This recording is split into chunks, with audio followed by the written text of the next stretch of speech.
So a lot of you guys are already aware that Shazam is just flopping so unbelievably hard at the box office that this is damn near embarrassing. I mean, I knew that this movie was gonna do bad, right? Like we all kind of had an idea that Shazam was going to do bad. But to this level, to this extent, I don't think anybody could have saw this coming. I mean, this is so bad that I'm trying to compare it to anything else that has come out, and usually, like Morbius was pretty much like my level of how I consider something to be ultimately super bad. But this movie even beat out Morbius. Like that's pretty freaking fail. So apparently now Shazam is in its second week at the box office. This is only week number two. And this is after a god awful opening weekend, and the sales continue to plummet tremendously. I mean, this movie is a fail, the likes of which we haven't seen in a very long time.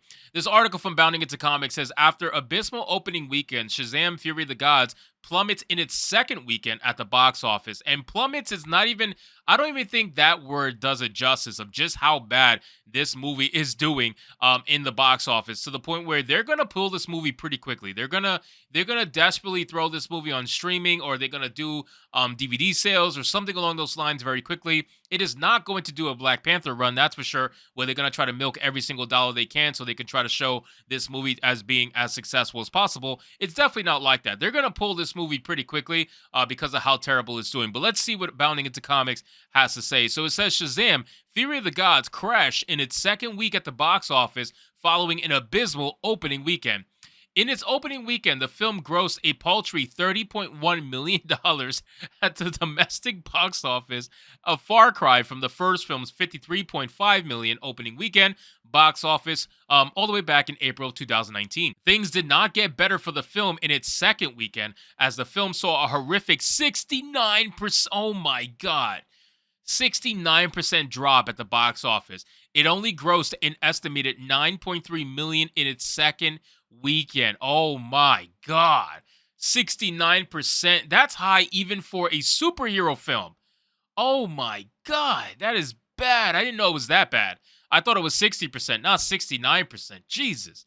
It says the film has grossed 45.9 million domestically and another 56.1 million internationally for a global gross of $102 million.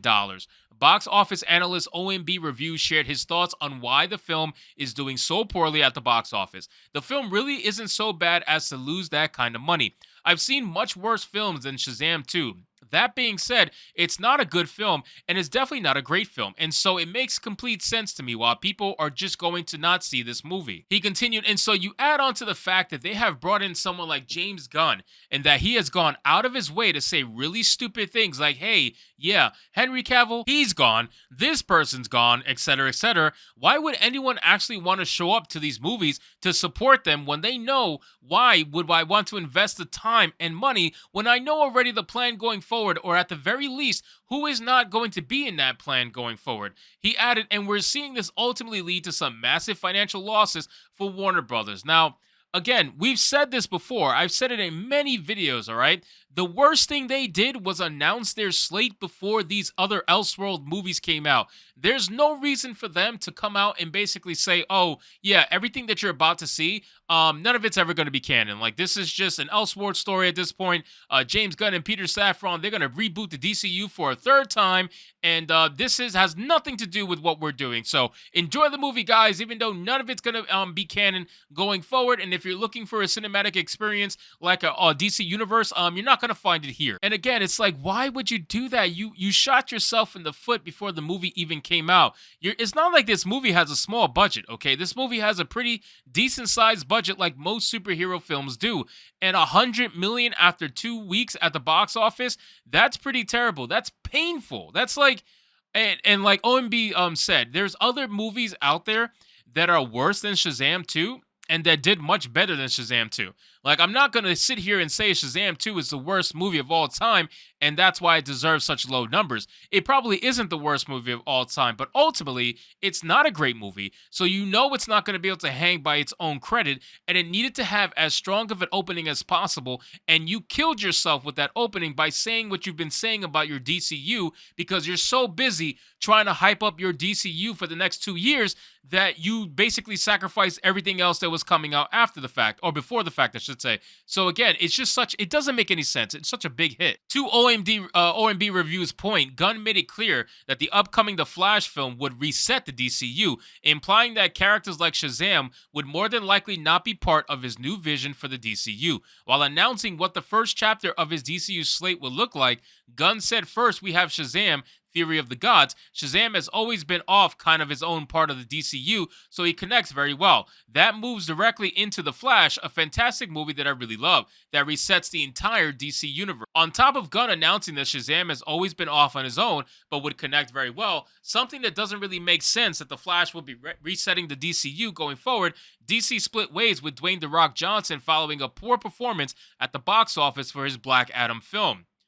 Black Adam is the primary nemesis to Captain Marvel, aka Shazam, and seeing Black Adam get scrapped signals Shazam would be shortly behind it. Johnson announced the end of Black Adam in a post to social media back in December. He wrote, "James Gunn and I connected, and Black Adam will not be in their first chapters of storytelling. However, DC and Seven Bucks have agreed to continue exploring the most valuable ways Black Adam can be utilized in future DC multiverse chapters." He added, "These decisions made by James and DC leadership represent their vision of DCU through their creative lens." So again, they shot themselves in the foot. I just don't understand why they would come out with all these comments, knowing that they have Shazam coming out, knowing that they have The Flash coming out. I understand they keep saying The Flash is going to reset the DCU, but that ultimately means that The Flash as it is not going to be part of the DCU. Like, that particular story, I don't think it's going to be part of the DCU. It's just going to basically nuke it. It's gonna reset the entire story somehow, some way, and try to give credence to the whole reset for the entire universe. Whatever story they end up coming up with, that's on them. But again, it just makes people not interested in wanting to see what these movies have to offer. Obviously, people are going to wait for the new DCU to come out, starting with the first slate, and this is not it. So why would anybody want to go out there to see it other than just to see a film, other than just to see a superhero film? Like, if you had no interest in the storyline whatsoever or the cinematic universe as a whole, and you just wanted to see a movie, then yeah, maybe you would go see Shazam 2. And that's probably what these people did, the few that went to go see it. But ultimately, it's not going to be the audience that you need to try to make as much money back as possible. It's just not. On top of all the drama at DC, the film received mediocre ratings from moviegoers. Shazam Fury of the Gods received a B+ cinema score. For comparison, Ant-Man and the Wasp: Quantumania received the even worse B score, while John Wick Chapter 4 received an A. Not only did it receive a mediocre cinema score, but its IMDb user rating is a paltry 6.6. For comparison, the first Shazam film had a cinema score of A, and the IMDb user score was nearly a half a point higher at 7.0. Now, I'm not going to pretend like 7.0 is so much drastically higher than 6.6. Obviously, it looks better on paper. That's pretty simple to understand, but it's not going to, you're talking about a zero point 0.4 difference. Not that big of a deal, at least not to me. I know they're going to make it seem that way with the Bounding into Comics article, but I don't see it as that big of a deal. The movie in itself is struggling with other issues other than the actual movie itself. You get what I'm saying? Like, there's so many other different factors that have affected this movie and its potential, and it doesn't really necessarily have to do with the movie itself. But obviously, the movie itself is not helping itself. So it says, while the first film had a slightly higher user score, it does beg the question if moviegoers were indeed interested in a second film in the first place. The first film only grossed $140 million domestically and $223 million internationally for a global gross of $363 million. The film did indeed make money, as its production budget was only $85 million. That's great. That's a very small budget for a superhero film. So if they had kept the budget around that, then probably they wouldn't be losing as much money as they're losing now. So $85 million budget on a $363 million global, that's good money. That if you cut that 363 in half, they definitely made money on that film. It says, however, the second film also abandoned the core tenets of the first film, with the film's director David F. Sandberg explaining, on the first one, we had a lower budget and it was a smaller movie. He added, it felt like we really can't compete with the other superhero movies for action and scale. So we have to focus on character and humor, what makes it different. On this one, we get more resources, so we could actually compete with the other superhero movies. On the top of this film, scriptwriter claimed the film would make it clear that Billy Baston's foster brother Pedro was gay. Henry Gayden told Dorkaholics the only new addition for this movie is being a lot more forward about Pedro being gay, and that was hinted at in the first movie very subtly. Gayden added, and I thought it was really important and really, really fought for us including that and bringing that to the forefront in this movie. Well, now it looks like that cost you a little bit of money as well. And that's the thing too with these studios, they really need to be careful on what they do in terms of marketing and what they do in terms of interviews and what they say. I know they're so desperate. They are so desperate to pander to certain communities, and that's all fine and dandy, but you better make sure those communities are going to come out and support you 100% with their dollar. The problem is they're not. They're not supporting you with their dollar. They're only supporting you with likes and retweets, and ultimately those likes and retweets aren't going to pay shit. So anyway, guys, thank you so much for watching this video. I hope you did enjoy it, and if you did, consider leaving me a subscribe. I would greatly appreciate it. Don't forget to like the video, comment, let me know what you thought, and I'll see you guys on the next one. Hypnotic out.